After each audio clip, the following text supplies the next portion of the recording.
Come in. Come in.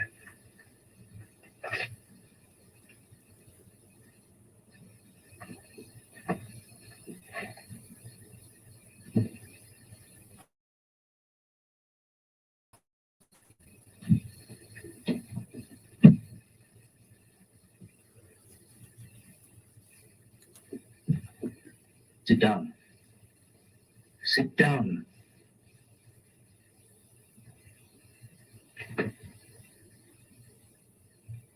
You see, it understands. Watch.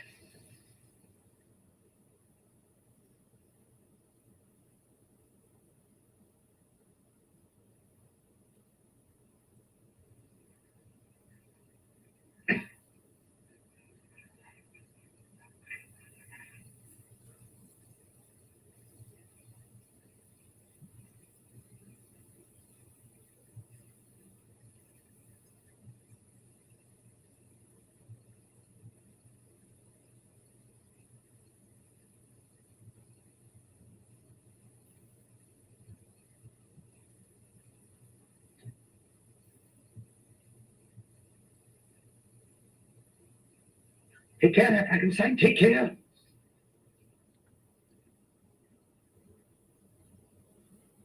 Shut off the light.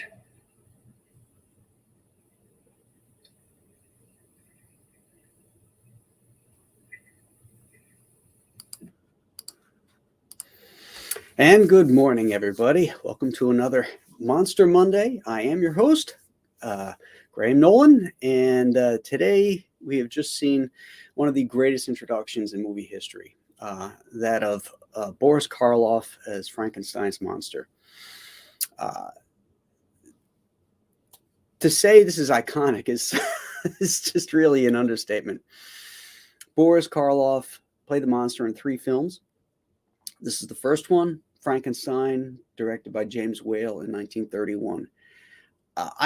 This is my favorite of any of the Universal monsters, particularly of the Golden Age era. You've got Dracula, Frankenstein, the Invisible Man, the Mummy. All of them introduced us to these new monsters, these new characters, but nothing touched me like this one, and I still think it's the very best. So we're going to talk about those 3 Karloff Frankenstein films, because he only made 3 in which he played the monster. I think he felt it had run its course, and that the monster was starting to get it was losing the compassion that he felt was in the first one, and so he decided, it was time to move on. Also, Boris wasn't a spring chicken. He wasn't an overnight success, if you will, when he made Frankenstein. He had been, knocking around in Hollywood for many years in silent films and stuff, and just never hit it until Jack Pierce saw him in The Commissary when James Whale and he were discussing, what the monster was going to look like. And he saw the very skeletal's not the right word, but features of Boris Karloff. They're very prominent, particularly at that time, because he was a starving actor. He was very thin, and he never looked better than in this film. When you see him in the next one, which was 4 years later, The Bride of Frankenstein, he's definitely a little thicker. I don't mean to say he's, Lon Chaney Jr. thick, but he's, he definitely, wasn't skipping meals like he was earlier on in his career. So let's start with this one, the best of them all. 1931, that introduction says it all. What I like about this movie, I think the most, is that the monster is first and foremost. Once he's introduced, the movie really takes off, and we get to see this creature that starts out as an innocent. That sequence right there, he's reaching up to God. He's reaching up to the heavens, and he has that, like, why me? What am I? That questioning look. as he's reaching to the heavens. And then, he becomes a product of his environment, and he's beaten by the sadistic Fritz, and he learns to hate people, and doesn't know what his place in the world, and he ends up killing people, and it's a mess. But I've always felt bad for him, because none of it was his fault. No, he wasn't asked to be created. He had no place in the world. He stood alone, and I think that's what I liked about the character so much. The imagery here too is so great. When we get to the windmill scene at the very end, the burning windmill, again, it's another one of these iconic images that, if you ever watched Sleepy Hollow, the Tim Burton film, which I think I covered this year in 31 Days of Monsters, you could tell he was a huge fan of James Whale in this film, because the windmill, there's a windmill scene in there, and it's dead on, the Frankenstein windmill, with the blades being like wood that's wrapped in cloth, and it's torn and everything. Just great stuff. Boris hurt his back, filming the sequence in the windmill, because he was like trying to drag Colin Clive around, and he had all that makeup on, all the padding, and these really heavy asphalt laying boots that were very heavy, and he ended up injuring his back, and it plagued him the rest of his life. Now, by 1935, they wanted to do a sequel, and James Whale wanted to do something completely different, and he did. Whereas Frankenstein is strictly a horror film, the Bride of Frankenstein is more of a fantasy film. And it's that very reason, I'm going to come under a lot of fire here, that it's my least favorite of the Frankenstein movies, particularly of the Karloff Frankenstein movies, I should say. There's way too many things in this film, in Bride of Frankenstein, that really bother me.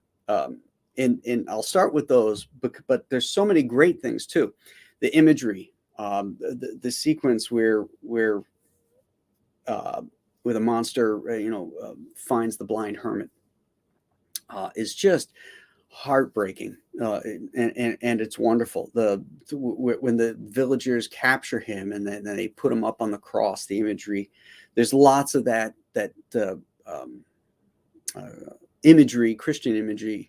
And trying to, I guess, a parable of this creature to Jesus, which is sort of blasphemy, I think. But again, the way it's shot, it's really cool looking.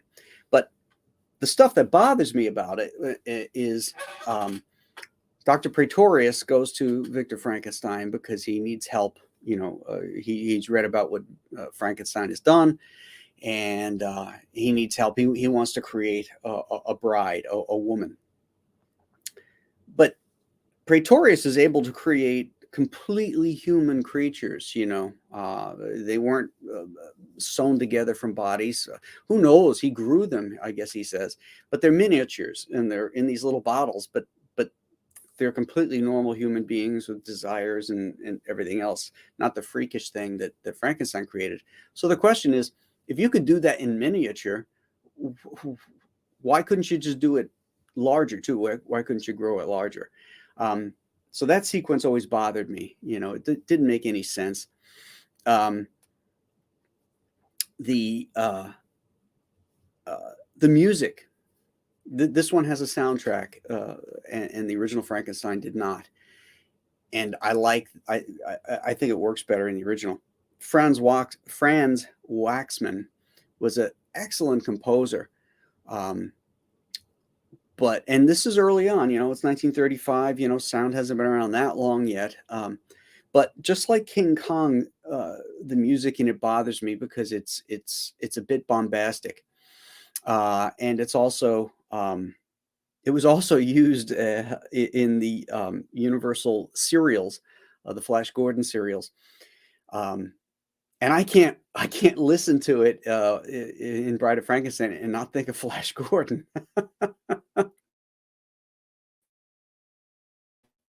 Other aspect about me is the character.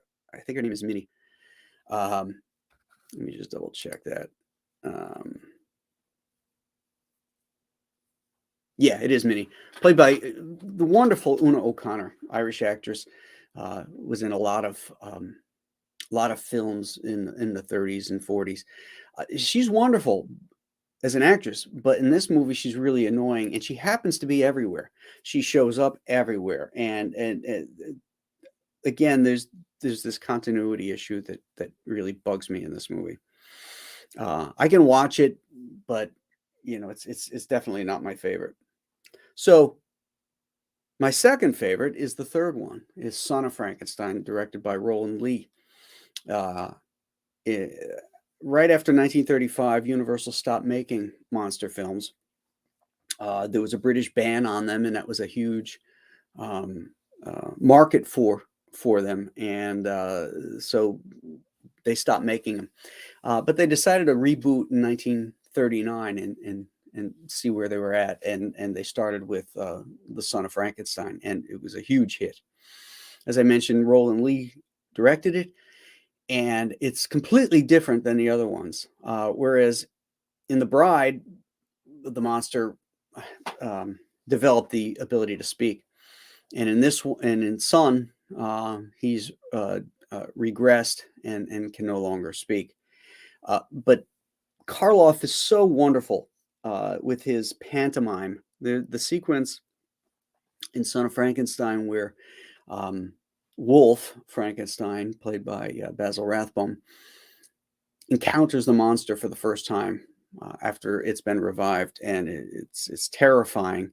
And as an audience member, you're not sure what the monster is thinking or doing, and you realize he's seeing the lineage in his face, in Wolf's face. He's seeing his creator in his face, and he's trying to understand who this guy is. And he kind of manhandles him over to a mirror, and he's looking at himself, and he's looking at this man, and just a really, really great scene. The sets and the settings are very much in the German expressionist mold, whereas in Bride of Frankenstein, they were completely different. This is much more artistic in its look as opposed to realistic, and it adds a really cool flavor to it. The problem that I have with Son of Frankenstein isn't the movie itself, but it's the send up that Mel Brooks did in Young Frankenstein, because so much of it, yes, there's some of it that comes from Bride of Frankenstein, but a good chunk of it comes from this movie, Son of Frankenstein. The playing of darts with the inspector with the one arm, the histrionic delivery of lines that Basil Rathbone does is hysterical, but this is really it's really a great film, and Karloff is wonderful in it, again, with his pantomime and the way the creature moves, the way the monster moves. And nobody moved like Karloff. He set the bar.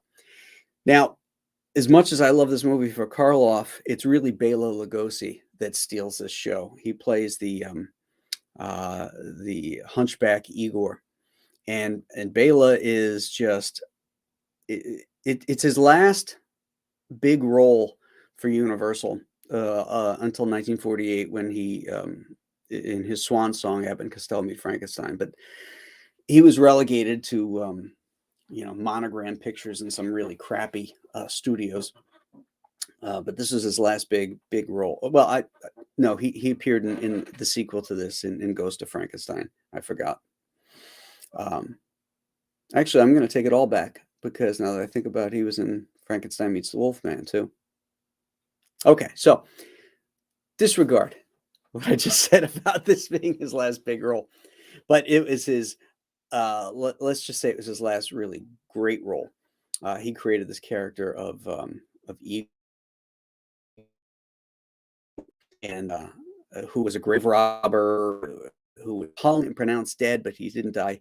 And he's got this broken neck, and it's great Jack Pierce makeup, with the bone in his neck, and he's got these nasty, gnarly teeth, which, by the way, he doesn't have in the sequel. He must have gone to a dentist in between.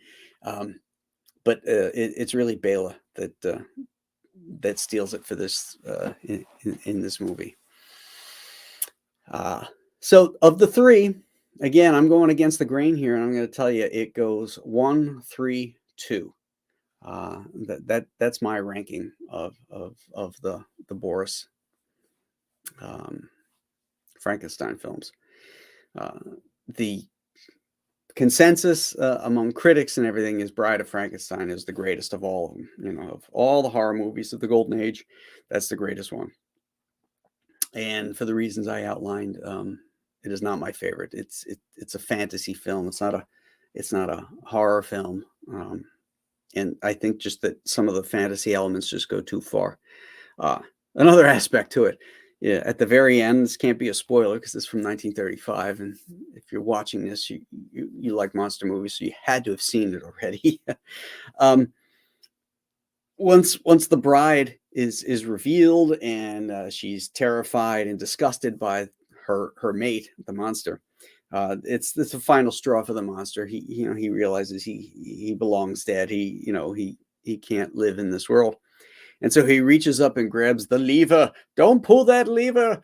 You'll blow us all to kingdom come. Who installs an explosive lever in their castle, in their work laboratory? It's like, it's right there too. It's, it's like, okay, well, here's the fuse box, here's the electrical apparatus, and here's the self-destruct lever. Again, that's one of those fantasy elements, but you're like, wait, what? Who puts that in there?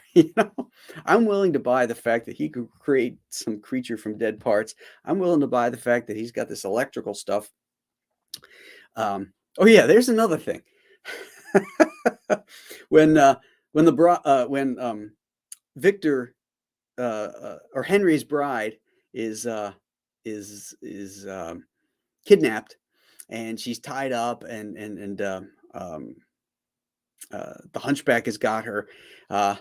Dr. Praetorius, Henry wants to speak to her to prove that she's alive, and so Dr. Praetorius brings out this telephone, this box, and he says, speak into this machine, and she will hear you.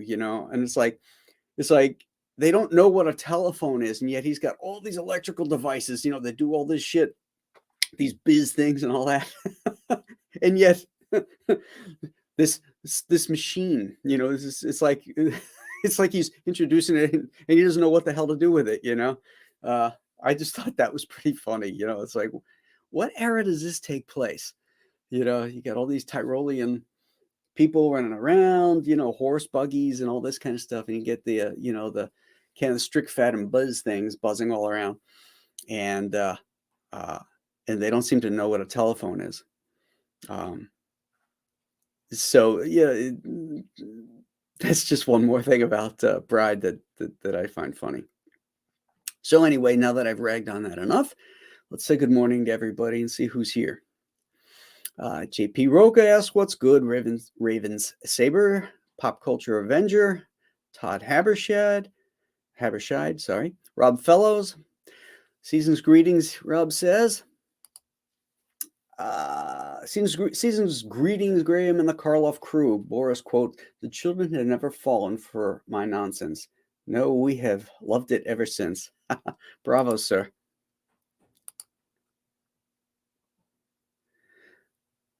Kaiju says, good morning, fellow Monster fans. Monster fan says, best scene in a movie right there, referring to that clip that I showed. Dan Blackroyd. Oh, yeah, I get it now. Can't beat the classics. Man of War 665, Neighbor of the Beast is here. He says, hail amigos. Dr. Mask's Retro Elixir. Hail Graham, hail chat.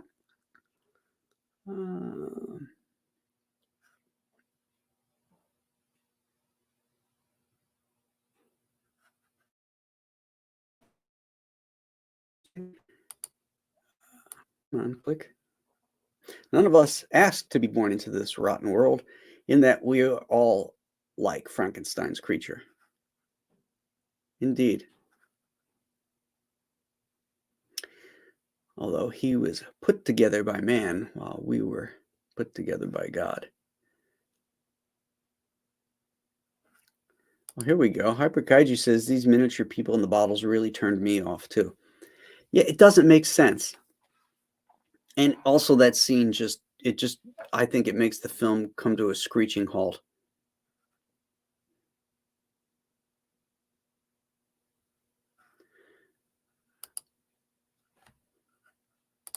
Pop Culture Avenger is enjoying my green screen back here of the Aurora model monster kits. Stat Zero is here. Good morning, Stat.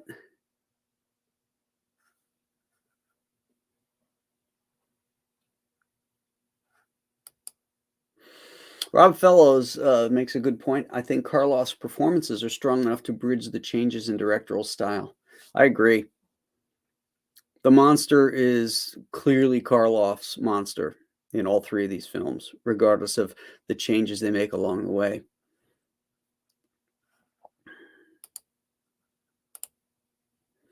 Rob Brown, morning chat. Graham, late but here. Better late than never.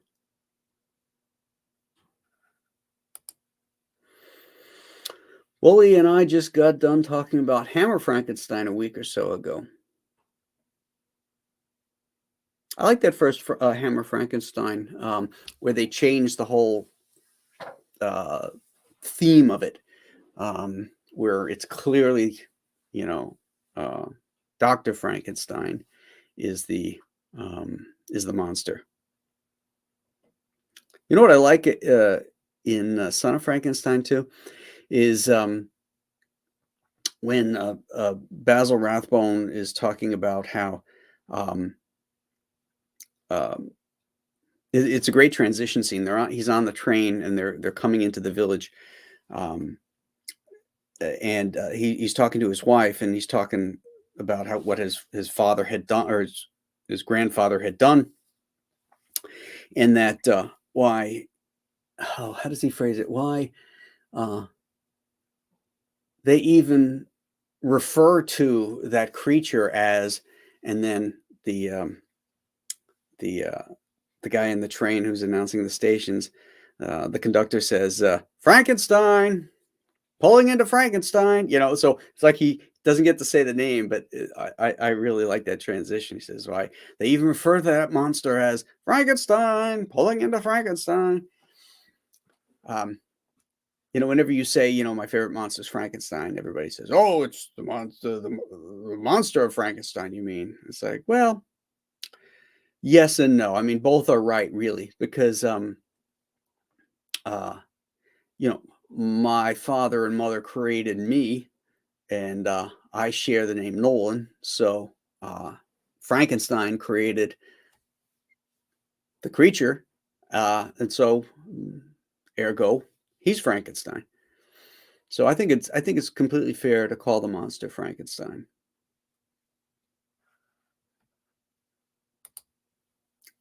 I just love the way Son of Frankenstein, where he wore the overcoat in the movie. He looked like a monster. I mean the wool furry thing, his furry vest. Epic crawfishing, Graham. Thumbs up. I'd say cool, but I don't know what crawfishing is.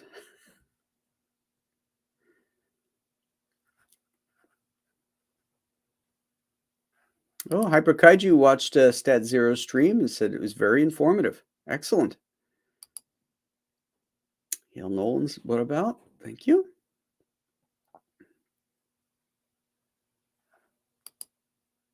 You have great knowledge on these oldies. That's because I'm an oldie. Someone that wants to destroy all their stuff. I imagine mad science was very illegal. Oh, a stats referring to my comments about the lever, the self-destruct lever.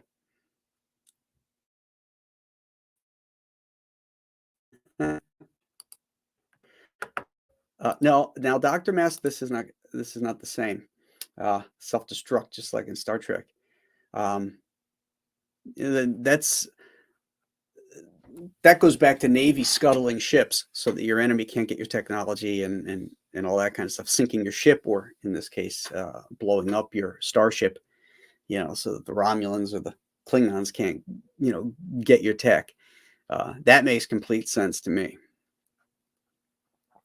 And there's a process, you can't just pull a lever and blow up your ship. You have to have your commander, your second in command, and a third officer all give codes,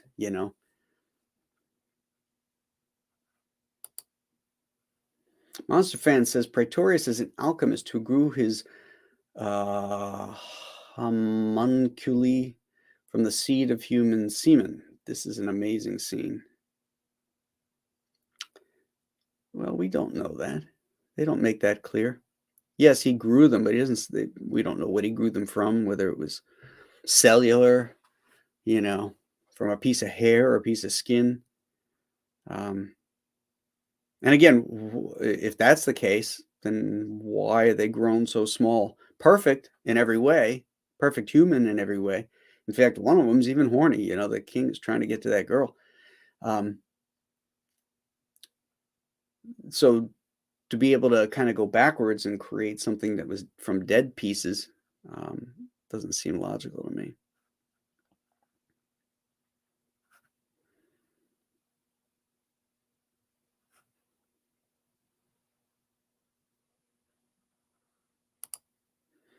I always thought Boris Karloff's The Ghoul was underrated. Yeah, that was the British film he did. I think it was somewhere between Frankenstein and Bride, wasn't it? Maybe 33.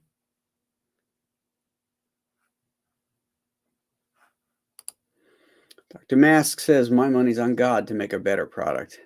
I agree.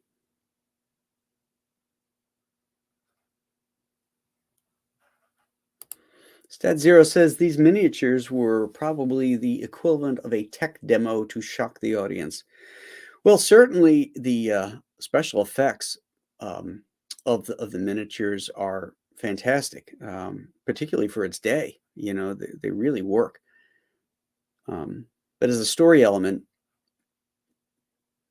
again, it pulls me out of the movie.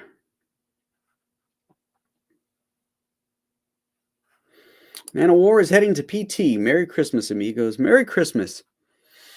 Man of War 665.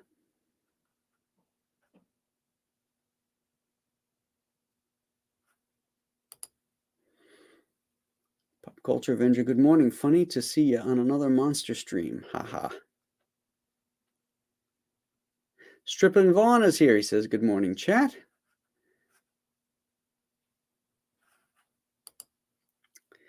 The Frankenstein comic Marvel did had the furry vest. Yes. The great Mike Ploog.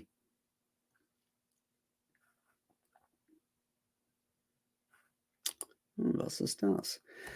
A few of us in the chat saw a great monster movie being streamed on another channel this past weekend. The movie was called The Deadly Spawn. The channel was the Late Late Horror Show. The Deadly Spawn. What year was that? Is that a new film or an old film? I don't recognize it. And is the Late Late Horror Show, that's a channel, like a streaming channel? More info, please.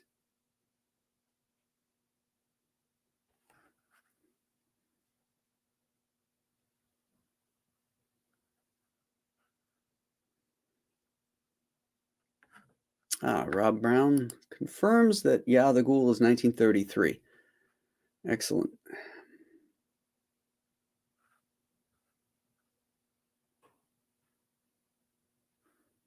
Oh, so that movie was 1983?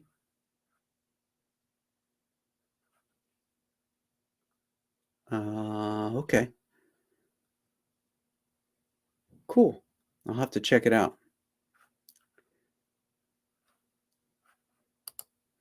Frankenstein was good, but The Grinch was great.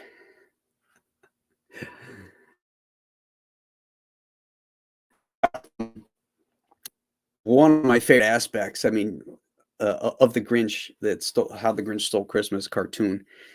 Sure, it's got Chuck Jones art, and it's got wonderful music, and a great Dr. Seuss story. But let's face it, it's got Boris Karloff too. As the Grinch. Oh, little Mary Sue. Ooh, the Who's in Whoville. I love it. And everybody who ever met Karloff said he was just the sweetest man. I love the story of the little girl who plays Maria.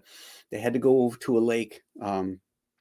That's not a set. It's a location shot at this lake near the studio, and so Boris had to get into the car that were taking them over there, and he's in full Frankenstein makeup, and the little girl was there too, and um, I think she was sort of afraid of this guy, and he went up to her, and he's like, you know, he says something like, uh, I'm a little nervous. I wondered if you would sit with me when we drove to the lake or something like that. And he's just so sweet to her, and she says that he was just allayed her fears and was just a wonderful man.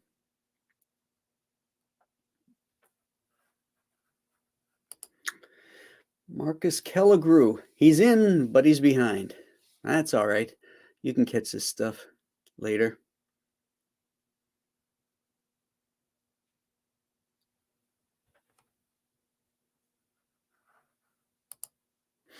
One of the few net positives that the movie Van Helsing had was Universal releasing the Legacy collections to promote it. Yeah, well, there's a silver lining. Okay, here we go. The late horror show streamed stuff like old radio shows and old movies. That movie was only 1983, though. Okay, all right, I'll have to look it up. Is that like an app you can get for like your Roku or something like that?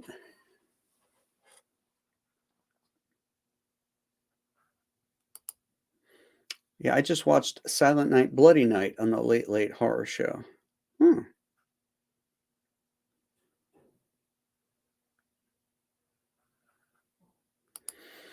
Rob says Karloff's narration of Peter and the Wolf is the best I've heard. Is that the Disney one? I remember the music. I don't remember Karloff in it, but it's been a long time since I've seen it. Oh, Late Horror Shows on YouTube. Okay, cool. I will check it out.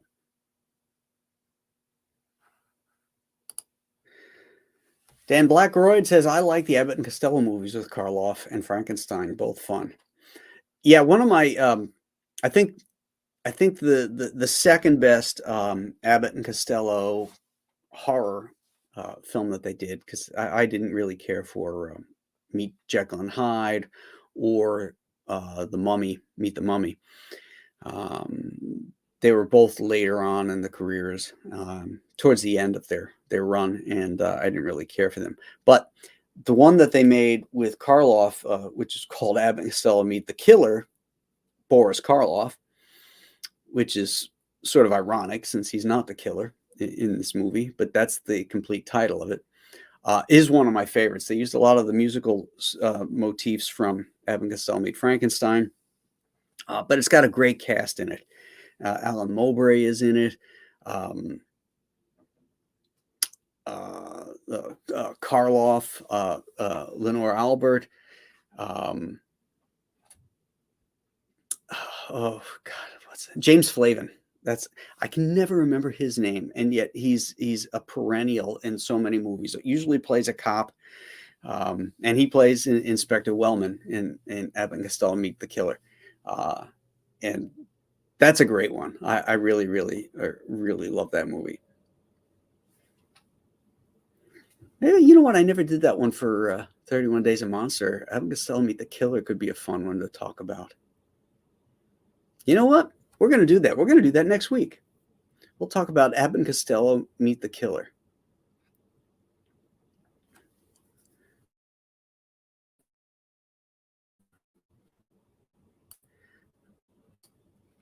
Come on, change. There we go. Hyper Kaiju says A and C Meet the Invisible Man was a weird one. Yeah, that was very weird. Dr. Mask reminds everybody to hit that like button.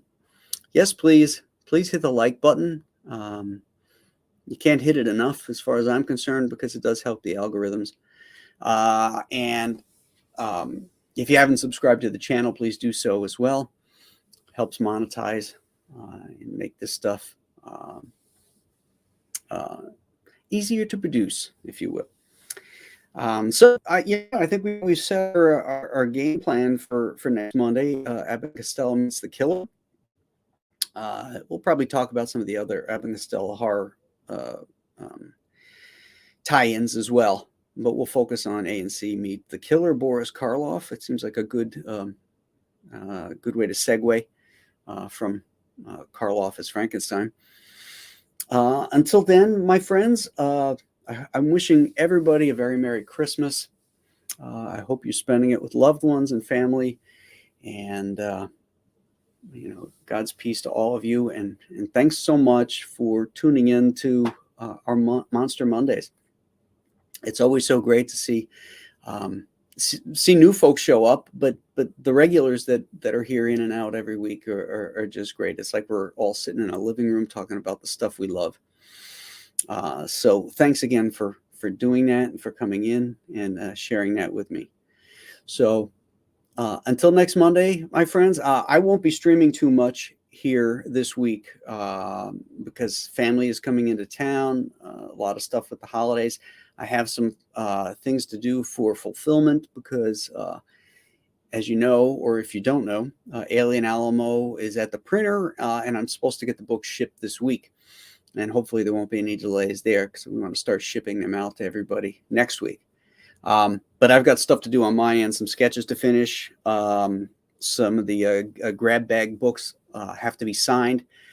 But then other than that, I've got everything lined up. I've got that I just have to deliver to the fulfillment center. So everything's really coming together really well. So thank you, everybody that backed Alien Alamo. And your stuff will start showing up relatively soon, depending on where you are in the queue and how far away you live. But be assured, they're going out. So again, my friends, I will be in AWOL this week streaming, but I will be back next Monday for Monster Monday, and we'll get back on the streaming train again. So until then, my friends, you guys have a great one. Have a Merry Christmas, and we'll see you then. Bye-bye now.